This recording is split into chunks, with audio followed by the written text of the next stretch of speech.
Good morning mga kabayan, nandito tayo ngayon sa OFW Lounge sa Terminal 3. Ito po ang bagong bukas para sa mga OFW.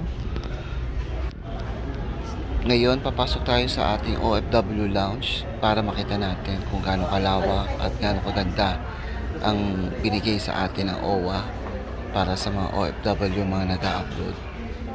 Yan, makikita nyo malinis, maraming upuan. Ito yung mga pagpipilian ng mga pagkain, pang-almusal, tanghalian. Talaga mabubusog ka. At maraming pagkain. May mga tinapay, maraming pagpipilian. At ayan din, may mga makukutkot na mga chicha ba? Or mga parang ding-dong ang style.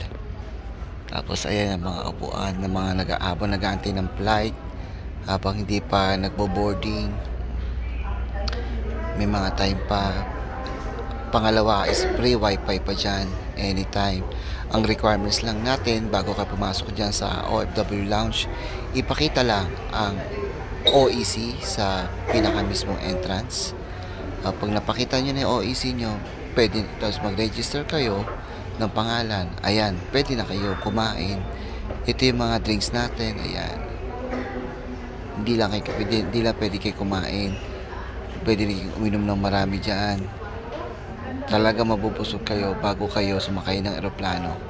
At talagang lahat yan ay libre para sa atin.